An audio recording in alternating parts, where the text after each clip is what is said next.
Hi നമസ്കാരം, welcome to Euclid's PSC. നമ്മളിത് നോക്കാൻ പോകുന്നത് താപം എന്നോട്ടുള്ള ഒരു ടോപ്പിക്കാണ്. എല്ലാ PSC എക്സാമിൻ്റെ സിലബസ് എടുത്ത് നോക്കിക്കഴിഞ്ഞാലും അതിനകത്ത് കാണാം താപം എന്നോട്ടുള്ള ടോപ്പിക്ക്.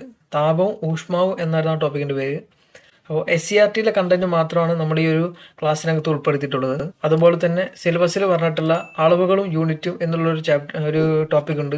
ആ ഒരു ടോപ്പിക്ക് നമ്മൾ ഒരു ക്ലാസ് നമ്മൾ ചെയ്തിട്ടിട്ടുണ്ട്. അപ്പോൾ അത് കാണാത്തവർ പോയി കാണാം. അപ്പോൾ നമുക്ക് ക്ലാസ്സിലേക്ക് കിടക്കാം.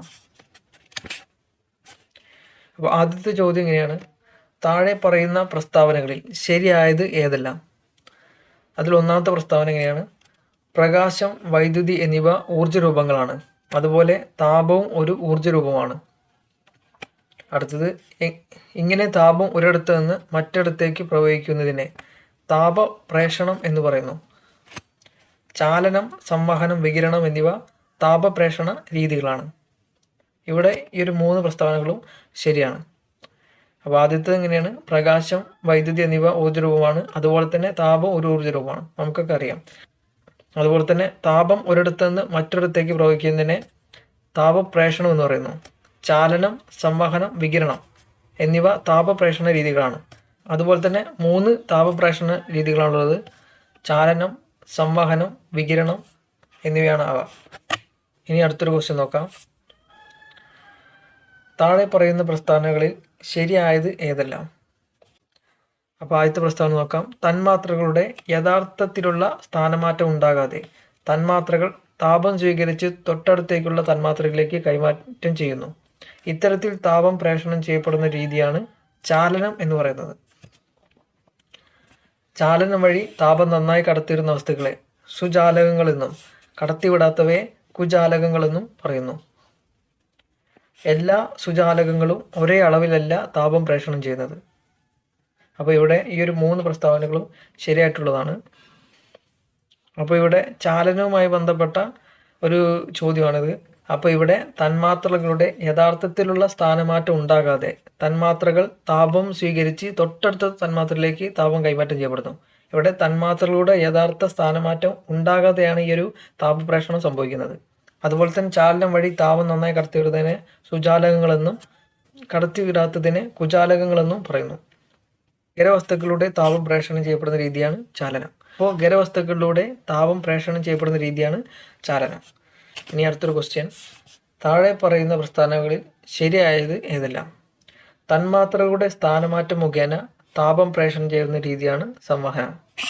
വാതകങ്ങളിലും ദ്രാവകങ്ങളിലും പ്രധാനമായി സംവഹനം വഴിയാണ് താപപ്രേഷണം നടക്കുന്നത്. ഈ 2 പ്രസ്താവനകളും ശരിയാണ്.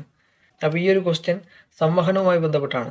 തന്മാത്രകളുടെ സ്ഥാനമാറ്റം മുഖേന താപം പ്രേഷണം ചെയ്യപ്പെടുന്ന രീതിയാണ് സംവഹനം. ചാലനത്തിന്റെ കാര്യം പറയുമ്പോൾ തന്മാത്രകൾ തമ്മിൽ എന്തില്ല, സ്ഥാനമാറ്റം സംഭവിക്കുന്നില്ല. പക്ഷേ ഇവിടെ സംവഹനത്തിന്റെ കാര്യം പറയുമ്പോൾ തന്മാത്രകളുടെ സ്ഥാനമാറ്റം മുഖേനയാണ് ഇവിടെ താപം പ്രേഷണം ചെയ്യപ്പെടുന്നത്. വാതകങ്ങളും ദ്രാവകങ്ങളും പ്രധാനമായും സംവഹനം വഴിയാണ് താപം പ്രേഷണം ചെയ്യപ്പെടുന്നത്. വാതകങ്ങളിലും ദ്രാവകങ്ങളിലും പ്രധാനമായി സംവഹനം വഴിയാണ് താപം പ്രേഷണം ചെയ്യപ്പെടുന്നത്. അപ്പോൾ ആ ഒരു ഡിഫറൻസ് മനസ്സിലാക്കി വെക്കുക. ഇനി അടുത്തൊരു ക്വസ്റ്റ്യൻ: താഴെ പറയുന്ന പ്രസ്താവനകളിൽ വികിരണവുമായി ബന്ധപ്പെട്ട ശരിയായ പ്രസ്താവനകൾ ഏതെല്ലാം? ഒന്നാമത്തെ പ്രസ്താവന: മാധ്യമത്തിന്റെ സഹായമില്ലാതെ തന്നെ താപം പ്രേഷണം ചെയ്യപ്പെടുന്ന രീതിയാണ് വികിരണം എന്ന് പറയുന്നു. മിനുസമുള്ള പ്രതലം വികിരണത്തെ പ്രതിഫലിപ്പിക്കും. അപ്പോൾ ഇവിടെ വികിരണത്തെ കുറിച്ചാണ് പറയുന്നത്. മാധ്യമത്തിന്റെ സഹായമില്ലാതെയാണ് ഇവിടെ താപം പ്രേഷണം ചെയ്യുന്നത്. ചാലനത്തിന്റെ കാര്യം പറയുമ്പോൾ തന്മാത്രകളുടെ സ്ഥാനമാറ്റം ഇല്ല. സംവഹനത്തിന്റെ കാര്യം പറയുമ്പോൾ തന്മാത്രകൾക്ക് സ്ഥാനമാറ്റം ഉണ്ട്. പക്ഷേ വികിരണത്തിന്റെ കാര്യം പറയുമ്പോൾ മാധ്യമത്തിന്റെ ആവശ്യമില്ലാതെയാണ് ഇവിടെ താപപ്രേഷണം ചെയ്യപ്പെടുന്നത്. വികിരണത്തിലുള്ള ഉദാഹരണങ്ങളാണ് പ്രകാശിച്ചു കൊണ്ടിരിക്കുന്ന വൈദ്യുത ബൾബിൽ നിന്ന് താപം താഴേക്ക് എത്തുന്നത്, അതുപോലെ തന്നെ ഇൻക്യുബേറ്ററിൽ മുട്ട വിരിയുന്നത്, തീ കായുമ്പോൾ നമുക്ക് താപം ലഭിക്കുന്നത്. ഇവയെല്ലാം എന്താണ്? വികിരണത്തിന് ഉദാഹരണങ്ങളാണ്. പ്രകാശിച്ചു കൊണ്ടിരിക്കുന്ന വൈദ്യുത ബൾബിൽ നിന്ന് താപം താഴെ എത്തുന്നത്, ഇൻക്യുബേറ്ററിൽ മുട്ട വിരിയുന്നത്, തീ കായുമ്പോൾ നമുക്ക് താപം ലഭിക്കുന്നത്, അതുപോലെ സൂര്യപ്രകാശത്തു നിന്നുള്ള അല്ലെങ്കിൽ സൂര്യനിൽ നിന്നുള്ള ആ ഒരു താപം നമ്മളുടെ ദേഹത്തേക്ക് തട്ടുമ്പോൾ നമുക്ക് ചൂടനുഭവപ്പെടുന്നതൊക്കെ വികിരണം വഴിയാണ്. ഇനി അടുത്തൊരു ക്വസ്റ്റ്യൻ: ശരിയായ പ്രസ്താവനകൾ ഏതെല്ലാം? താപം ലഭിക്കുമ്പോൾ ഖരവസ്തുക്കൾ വികസിക്കുന്നു, താപം നഷ്ടപ്പെടുമ്പോൾ അവ സങ്കോചിക്കുന്നു. താപം ലഭിക്കുമ്പോൾ ദ്രാവകങ്ങൾ വികസിക്കുന്നു, തണുക്കുമ്പോൾ സങ്കോചിക്കുന്നു. വാതകങ്ങൾ താപം ലഭിക്കുമ്പോൾ വികസിക്കുകയും തണുക്കുമ്പോൾ സങ്കോചിക്കുകയും ചെയ്യുന്നു. ഇവിടെ എല്ലാ പ്രസ്താവനകളും ശരിയാണ്. ഇവിടെ ഈ ഒരു ചോദ്യത്തിൽ നിന്ന് നമുക്ക് മനസ്സിലാക്കാനുള്ളത് ഖരം, ദ്രാവകം, വാതകം എന്നിവ താപം ലഭിക്കുമ്പോൾ വികസിക്കുകയും താപം നഷ്ടപ്പെടുമ്പോൾ അത് സങ്കോചിക്കുകയും ചെയ്യും. ഓക്കെ, അതുപോലെ തന്നെ നിങ്ങൾ ശ്രദ്ധിച്ചിട്ടുണ്ടാവും, ഇവിടെ ആൻസറായിട്ട് നമ്മളെപ്പോഴും എല്ലാം ശരിയാണ് എന്നുള്ളതാണ് കൊടുക്കാറുള്ളത്. കാരണം എന്താ വെച്ചാൽ ഇതിനിടയിൽ ഒരു തെറ്റായിട്ടുള്ള പ്രസ്താവന നമ്മൾ ആഡ് ചെയ്ത് കഴിഞ്ഞാൽ അത് പഠിക്കുമ്പോൾ കൺഫ്യൂഷൻ ആവും. അപ്പോൾ അതുകൊണ്ടാണ് ശരിയായിട്ടുള്ള പ്രസ്താവനകൾ മാത്രം നമ്മൾ ഉൾപ്പെടുന്നത്. ഓക്കെ, അടുത്തൊരു ക്വസ്റ്റ്യൻ. താപീയ വികാസം എന്ന ആശയത്തിൻ്റെ അടിസ്ഥാനത്തിൽ ശരിയായവ ഏതെല്ലാം? ഒന്നാമത്തത്, മുറികളിൽ സീലിംഗിനോട് ചേർന്ന് എയർ ഹോളുകൾ നിർമ്മിക്കുന്നു. വലിയ പാലങ്ങൾ പല സ്ലാബുകളായി നിർമ്മിക്കുന്നു. ഒട്ടിയ 2 സ്ഫടിക ഗ്ലാസുകൾ വേർപെടുത്താൻ ഗ്ലാസിന് പുറത്ത് ചൂടുവെള്ളം ഒഴിക്കുന്നു. അപ്പോൾ ഈ പറയുന്നതൊക്കെ താപീയ വികാസവുമായി ബന്ധപ്പെട്ടാണ്. മുറികളിൽ സീലിംഗിനോട് ചേർന്ന് എയർ ഹോളുകൾ നിർമ്മിക്കുന്നതും വലിയ പാലങ്ങൾ പല സ്ലാബുകളായി നിർമ്മിക്കുന്നു. അതുപോലെ ഒട്ടിയ 2 സ്ഫടിക ഗ്ലാസുകൾ വേർപെടുത്താൻ ഗ്ലാസിന് പുറത്ത് ചൂടുവെള്ളം ഒഴിക്കുന്നതൊക്കെ താപീയ വികാസത്തിന് ഉദാഹരണമാണ്, അല്ലെങ്കിൽ താപീയ വികാസവുമായി ബന്ധപ്പെട്ടതാണ്. അപ്പോൾ അത് മനസ്സിലാക്കി വെക്കുക. ഇതൊക്കെ ചോദിക്കും. ഇനി അടുത്ത ചോദ്യം, തെർമോമീറ്ററുകളുമായി ബന്ധപ്പെട്ട ശരിയായ പ്രസ്താവനകൾ ഏതെല്ലാം? ഒന്നാമത്തെ പ്രസ്താവന, ക്ലിനിക്കൽ തെർമോമീറ്റർ ലാബ് തെർമോമീറ്ററിൽ നിന്നും വ്യത്യാസമായി ബൾബിന് മുകളിൽ ഒരു ഇടുങ്ങിയ ഭാഗമുണ്ട്. അടുത്ത പ്രസ്താവന, ക്ലിനിക്കൽ തെർമോമീറ്റർ ശരീര താപനില അളക്കാൻ വേണ്ടി മാത്രമാണ് രൂപകൽപ്പന ചെയ്തിട്ടുള്ളത്. അടുത്തൊരു പ്രസ്താവന, 200 ഡിഗ്രി സെൽഷ്യസിൽ താഴെയുള്ള താപനില അളക്കാൻ ലബോറട്ടറി തെർമോമീറ്റർ ആണ് ഉപയോഗിക്കുന്നത്. സങ്കോചിക്കാനും വികസിക്കാനുമുള്ള ദ്രാവകങ്ങളുടെ കഴിവ് പ്രയോജനപ്പെടുത്തിയാണ് ലബോറട്ടറി തെർമോമീറ്ററും ക്ലിനിക്കൽ തെർമോമീറ്ററും പ്രവർത്തിക്കുന്നത്. അപ്പോൾ ഈ ഒരു ക്വസ്റ്റ്യനിൽ പറഞ്ഞ പ്രസ്താവനകളെല്ലാം ശരിയാണ്. അപ്പോൾ പ്രസ്താവനകൾ ഒന്നുകൂടി നോക്കുക. ക്ലിനിക്കൽ തെർമോമീറ്ററിൽ ലാബ് തെർമോമീറ്ററിൽ നിന്നും വ്യത്യാസമായി ബൾബിന് മുകളിലൊരു ഇടുങ്ങിയ ഭാഗമുണ്ട്. അതുപോലെ തന്നെ ക്ലിനിക്കൽ തെർമോമീറ്റർ ശരീര താപനില അളക്കാൻ വേണ്ടി മാത്രമാണ് രൂപകൽപ്പന ചെയ്തിട്ടുള്ളത്. 200 സെന്റിഗ്രേഡിൽ താഴെയുള്ള താപനില അളക്കാൻ ലബോറട്ടറി തെർമോമീറ്റർ ആണ് ഉപയോഗിക്കുന്നത്. സങ്കോചിക്കാനും വികസിക്കാനുമുള്ള ദ്രാവകങ്ങളുടെ കഴിവ് പ്രയോജനപ്പെടുത്തിയാണ് ലബോറട്ടറി തെർമോമീറ്ററും ക്ലിനിക്കൽ തെർമോമീറ്ററും പ്രവർത്തിക്കുന്നത്.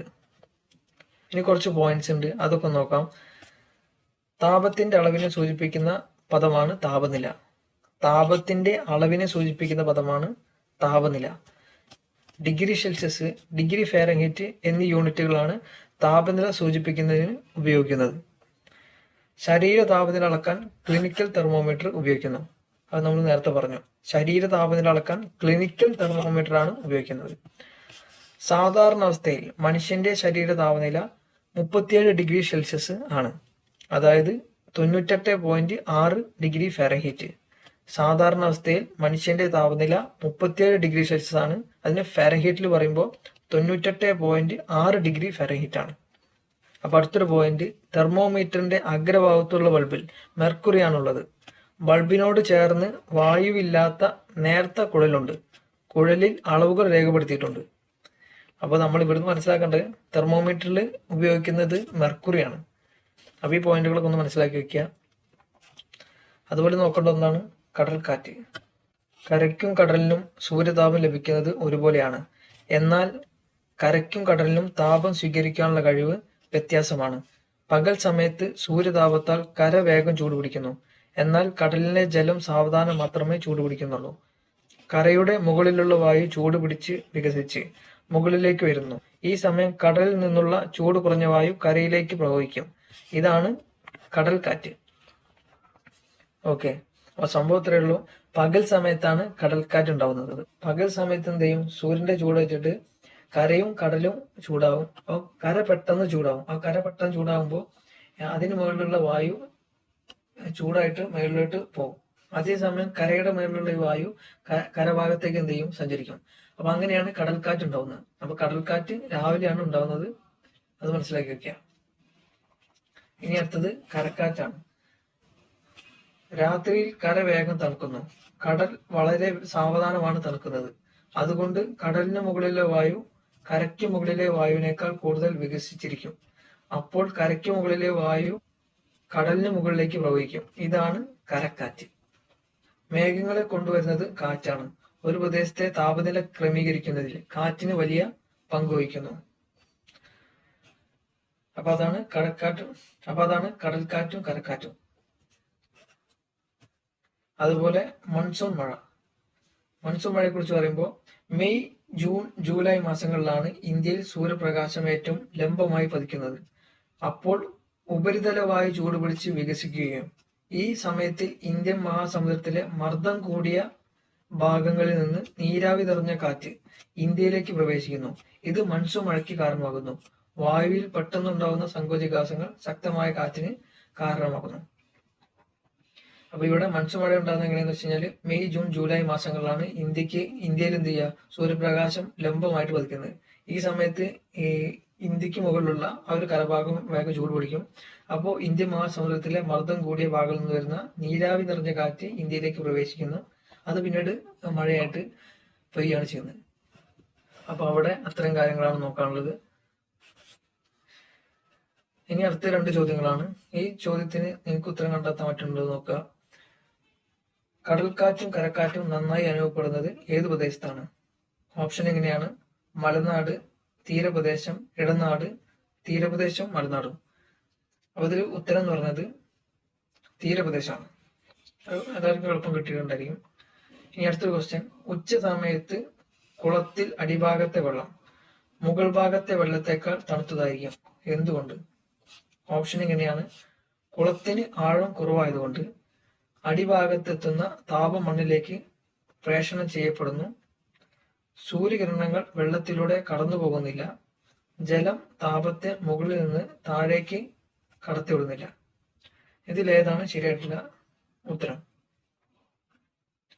അപ്പോൾ ഇവിടെ ശരിയായിട്ടുള്ള ഉത്തരം ബി ആണ്. അടിഭാഗത്തെത്തുന്ന താപം മണ്ണിലേക്ക് പ്രേഷണം ചെയ്യപ്പെടുന്നു. അപ്പോൾ ചോദ്യം എങ്ങനെ? ഉച്ച സമയത്ത് കുളത്തിൽ അടിഭാഗത്തെ വെള്ളം മുകൾ ഭാഗത്തെ വെള്ളത്തേക്കാൾ തണുത്തതായിരിക്കും. കാരണം അടിഭാഗത്തെത്തുന്ന താപം മണ്ണിലേക്ക് പ്രേഷണം ചെയ്യപ്പെടുന്നു. ഓക്കെ, അപ്പൊ ഇത്രയും കാര്യങ്ങളാണ് താപം എന്ന് പറഞ്ഞിട്ടുള്ള ടോപ്പിക്കുമായി ബന്ധപ്പെട്ടിട്ടുള്ളത്. അപ്പൊ SCERTയിലെ കണ്ടന്റ് മാത്രമേ ഇതിലുള്ളൂ. അതുപോലെ തന്നെ വീഡിയോയുടെ തുടക്കത്തിൽ പറഞ്ഞ പോലെ SCERTയുമായി ബന്ധപ്പെട്ട് ടോപ്പിക് വൈസ് ക്ലാസ്സുകൾ ഇനിയും നമ്മൾ അപ്ലോഡ് ചെയ്യുന്നതാണ്. അപ്പൊ നിങ്ങൾക്ക് ഈ ഒരു ക്ലാസ് ഇഷ്ടപ്പെട്ടുവെങ്കിൽ സബ്സ്ക്രൈബ് ചെയ്യുന്ന കാര്യം ഒന്ന് പരിഗണിക്കുക. അതുപോലെ ലൈക്ക് ചെയ്യുക, ഷെയർ ചെയ്യുക, നിങ്ങളുടെ അഭിപ്രായങ്ങൾ കമന്റ് ആയിട്ട് രേഖപ്പെടുത്തുക. അപ്പോൾ അടുത്ത ക്ലാസ്സിൽ കാണാം. Thank you.